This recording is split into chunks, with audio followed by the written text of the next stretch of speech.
Centroamérica entre líneas es un blogcast sobre narrativas, poéticas y escritores de Centroamérica. Bimensualmente abrimos las páginas de un libro de Costa Rica, El Salvador, Honduras, Guatemala o Nicaragua. El contexto social, económico y cultural de la región centroamericana se filtra entre las líneas de la narrativa de sus realidades. Y en Centroamérica entre líneas se convierte en una dinámica de construcción literaria, de búsqueda y descubrimiento, de la mano de autores y autoras del Istmo Centroamericano. Centroamérica entre líneas es un podcast de la biblioteca Café de Libros y está disponible en Spotify, iVoox y Apple Podcasts, y es nuestro sitio web, labiblioteca.org, en la opción Blogcast. Gracias por acompañarnos en este transitar literario centroamericano.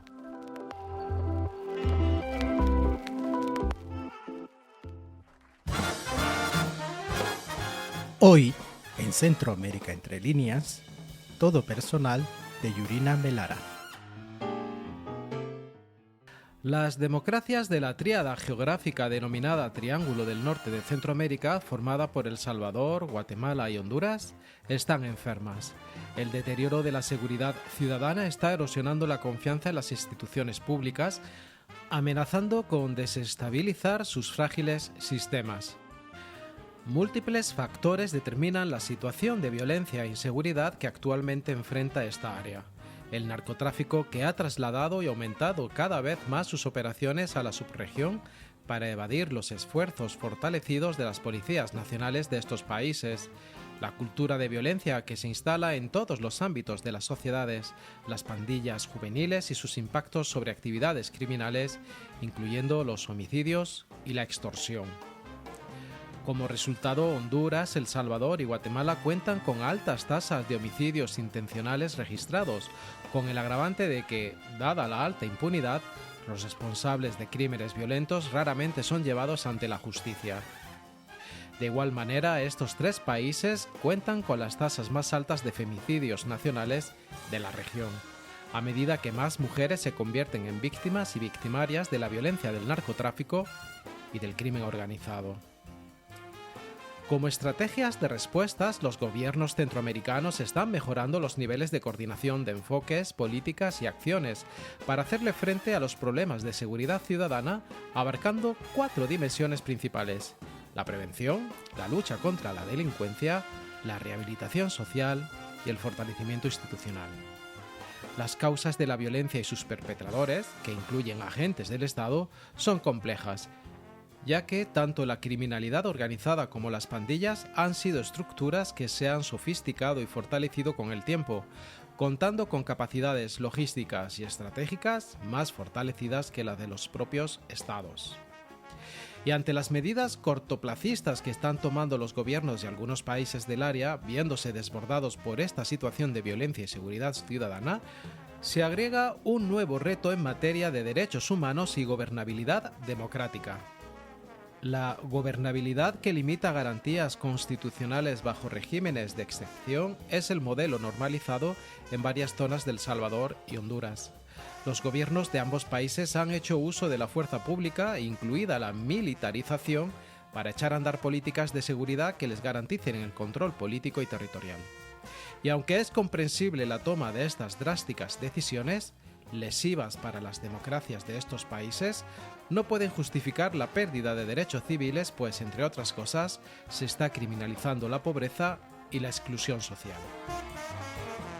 Durante años, la respuesta estatal ante el flagelo que implica la violencia ha sido la promoción de políticas punitivas de represión conocidas como mano dura, y no de prevención integral que, por medio de la justicia, logren reducir la impunidad y crear ambientes seguros para la población y generadoras de desarrollo social. Y los esfuerzos para fortalecer sus operadores de justicia y la profesionalización de las fuerzas de seguridad en cada país, si bien es cierto que ha habido algunos avances, dichos entes siguen estando plagados por corrupción interna y sujetos tanto a los intereses del voraz y elitista empresariado como al caprichoso y oscuro poder político con ansias infinitas de control y manipulación. Los gobiernos del norte de Centroamérica, caracterizados por su frágil institucionalidad y falta de cumplimiento de estándares internacionales de derechos humanos, no han dado respuestas efectivas y sostenibles. En ese contexto, limitar las garantías constitucionales como la libertad de movimiento, el derecho de asociación y al debido proceso ha sido el modelo populista adoptado de manera permanente, una decisión fácil y hasta favorecedora de una clase política que busca callar cualquier cuestionamiento de sus acciones. Ante este panorama social, las narrativas de dichos países del norte de Centroamérica no escapan a la lógica de su contexto regional. Los problemas sociales, económicos y culturales se filtran entre las líneas de la narrativa de sus realidades. Toda la conflictividad que se da en esta área con respecto a las dictaduras y a los procesos de resistencia armada, el desencanto de posguerras civiles, la globalización, la violencia, el narcotráfico, se convierten en una dinámica de construcción literaria que busca las relecturas y posibles soluciones a estos problemas regionales. Y nace así una novela negra de estilo propio en la región centroamericana que canaliza no solo los factores que fagocitan la realidad de esta región, sino también planteando una crítica en ocasiones velada, otras veces sin eufemismos, a los gobiernos de turno incapaces de dar las respuestas que la población necesita de manera urgente. Sergio Ramírez, escritor y político nicaragüense y uno de los precursores de la novela negra en Centroamérica, asegura que la novela policial es la novela social latinoamericana.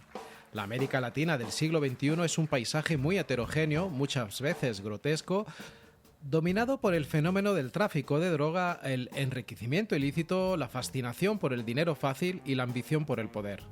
La novela negra está cada vez más presente en la producción narrativa actual hispanoamericana. Esta está adquiriendo cada vez más rasgos de un género permeable, pues está cobrando más importancia como instrumento de crítica y análisis histórico-político. De hecho, hay quienes hablan incluso de la novela negra como la nueva novela social. El género neopolicial se sirve del estilo del thriller policial clásico y cómo este se construye alrededor de un crimen y la figura de un detective que lo resuelve. Pero Centroamérica lo hace de una manera diferente, ya que el crimen en sí y su resolución no tiene importancia tanto como sí la tiene el contexto en el cual las narrativas se ubican. Imaginamos que tiene que ver el hecho de que casi el 90% de los crímenes y delitos quedan impunes en Centroamérica. Y ejemplo de ello es Todo Personal de la escritora salvadoreña Yurina Melara. Todo Personal es una novela negra que toma lugar en El Salvador. Los asesinatos de una mamá y una niña de 7 años frente a un colegio en San Salvador llevará al esposo y padre, Darwin, un expandillero convertido en redentor, a formar una alianza poco común con un investigador de la policía y una periodista.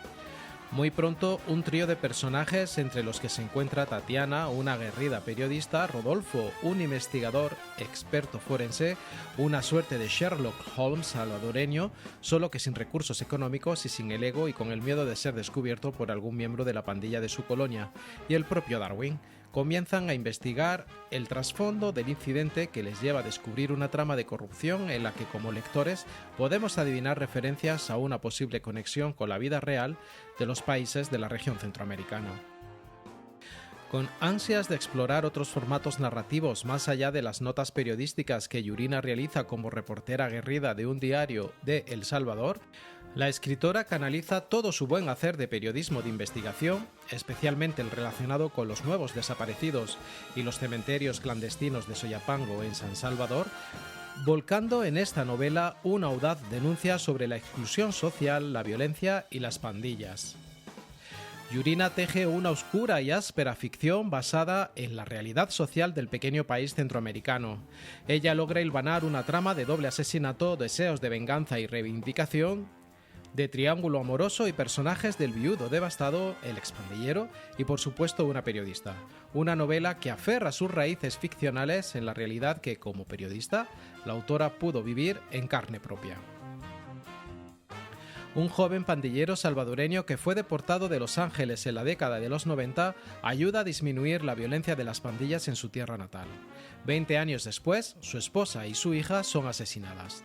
Todo parece indicar que son las pandillas, pero no se sabe qué ha sucedido realmente. La periodista y escritora Yurina Melara inicia esa historia con una entrevista que hizo en San Salvador a un joven deportado que en realidad fue pandillero. Ella entrevistó a aquel joven pandillero en 1996, siendo este dato la única parte real de la novela.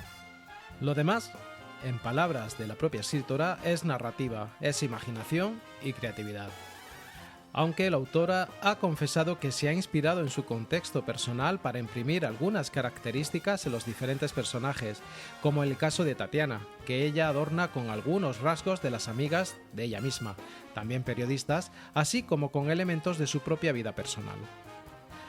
La escritora se inspiró en un personaje de la vida real, uno de los tantos pandilleros que fueron deportados desde Estados Unidos a El Salvador durante la década de los 90, tras pasar toda su joven vida en el norte, en las calles duras de alguna urbe estadounidense y sin apenas tener contacto con su cultura y lenguas originales. Ella recuerda el momento en el que entrevistó al joven recién deportado de Los Ángeles sin apenas poder hablar español. Yurina imprime en su narrativa el ritmo acelerado característico tanto de la novela policial como de la crónica periodística. La narración inicia el día 3 de junio a las 6:50 de la mañana y sus 4 primeros capítulos se desarrollan en esa misma jornada hasta las 12:35 del mediodía. A partir del capítulo 5 y hasta el 13º, la autora plantea una línea temporal sobresaltada con algunas analepsis, ofreciendo rastros e indicios sobre el suceso y las vidas de cada uno de los personajes. Una historia cuyo desenlace se establece en escasas 5 semanas, aunque ésta se ha gestado muchos años antes. Con esta ficción policíaca, Yurina analiza la realidad nacional salvadoreña desde un punto de vista objetivo y externo. Siguiendo los cánones de la novela policial centroamericana, entendida como la nueva novela social, ella establece una válida y controversial crítica de la situación de excepción.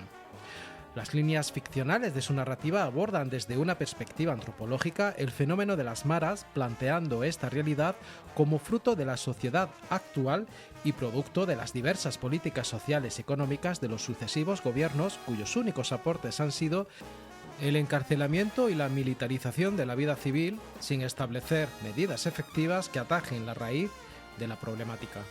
Muchachos dejados a la deriva desde pequeños por unos familiares obligados a migrar por la falta de acceso a programas de salud reproductivos, educativos y laborales. Ante el fenómeno de las pandillas juveniles, Yurina se motivó a escribir la novela para presentar otra alternativa de cómo se puede manejar el tema de las maras y la violencia. Ella considera que lo que hay que evitar es que las pandillas recluten niños. Y 70.000 personas encarceladas no es la solución, pues las condiciones y factores del problema siguen estando ahí, sin ser atendidos. Niños y jóvenes sin opciones, sin escuelas, sin acceso a servicios sociales esenciales. Y lo patentiza desde el accionar de Darwin, uno de los personajes protagonistas, y una especie de antihéroe. Él es un expandillero cuyo plan es evitar que más niños caigan en las redes de las pandillas. Un pandillero que se redimió muchos años antes de que el actual gobierno de El Salvador ordenara encerrar a decenas de miles de pandilleros.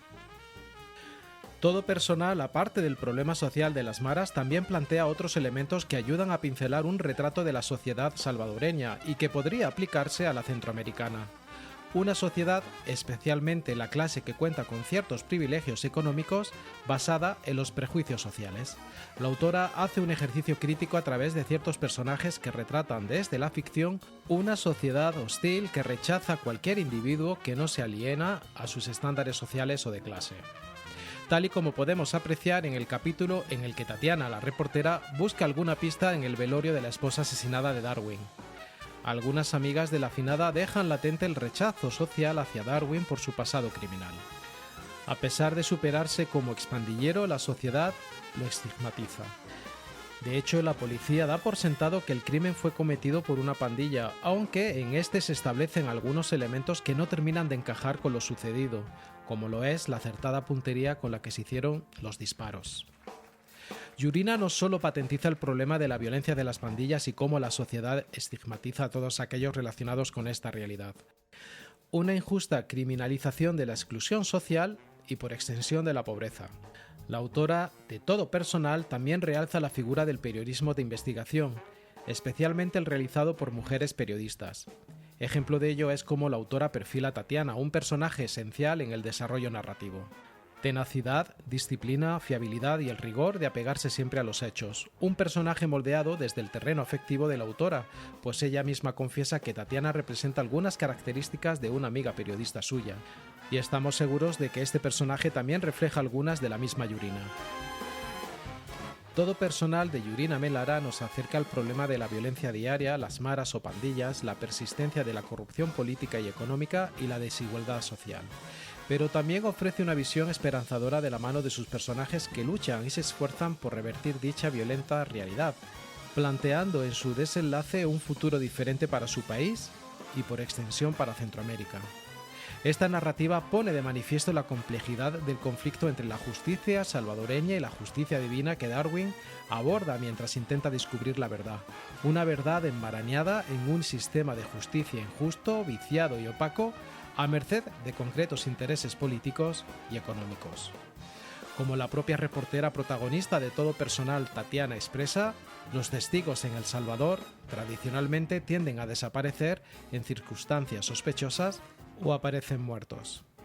Una frase que de una u otra forma describe la impotencia de algunos operadores de justicia de Centroamérica ante la impunidad y el control cada vez mayor del aparato político en los países centroamericanos sobre el sector justicia, el acoso y la criminalización constante que debilitan la independencia judicial en los países del Istmo, agudizada por gobiernos de férreas voluntades antidemocráticas como actualmente sucede en El Salvador, Nicaragua y Guatemala.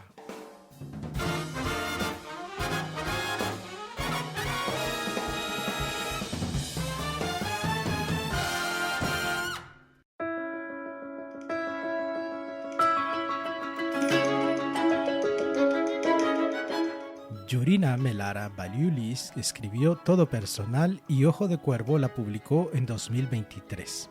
Yurina Melara escribió Todo Personal en 2013, pero al descubrir que estaba embarazada de su segundo hijo, simplemente lo engavetó, retomándolo un año y medio después. El proceso de edición conllevó algo más de tiempo, hasta que encontró a Susana Reyes y a la casa editorial Ojo de Cuervo, que se enfoca principalmente en publicar a mujeres centroamericanas. Yurina, originaria de San Salvador, El Salvador, es una estratega de comunicación de medios con más de 2 décadas de experiencia en periodismo y relaciones públicas en los Estados Unidos. Melara trabajó en Diario El Mundo en El Salvador, Wave Community Newspapers y por más de 10 años en el diario La Opinión, con base en Los Ángeles. Además, tiene experiencia como productora de noticias y como presentadora de segmentos especiales en diferentes estaciones de televisión en la urbe angelina. Ella es una defensora apasionada de la equidad y la representación en los medios de información. Actualmente trabaja como secretaria de prensa en la Oficina de Alianzas Comunitarias y Comunicaciones Estratégicas, extensión de la Oficina del Gobernador de California. La autora viajó 2 veces a Estados Unidos, la primera cuando su madre la llevó a Nueva York para huir de la guerra civil que se vivía en ese tiempo en su país. Regresó a su país a estudiar periodismo en la Universidad de El Salvador. Al terminar su carrera, quiso adquirir experiencia internacional y vino a Los Ángeles a trabajar en medios hispanos. Por más de 10 años, fue reportera de La Opinión. Posteriormente, tomó la decisión de quedarse en Estados Unidos con su esposo y con sus hijos, pues con la familia ha echado raíces en su nuevo país, donde vive la realidad de una familia bicultural.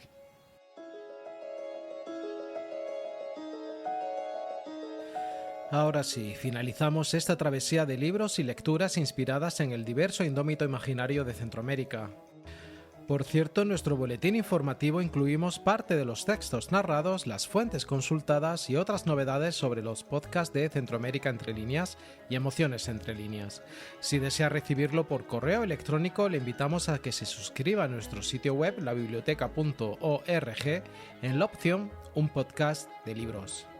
Centroamérica Entre Líneas es un podcast de libros y está disponible en exclusividad bajo un modelo de suscripción gratuita en Apple Podcast, el gestor de boletines electrónicos Substack y en nuestro sitio web, labiblioteca.org, en la opción Blogcast.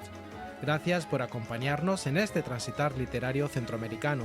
Nos volvemos a encontrar en 2 semanas aquí en Centroamérica Entre Líneas, el Blogcast de la biblioteca Café de Libros.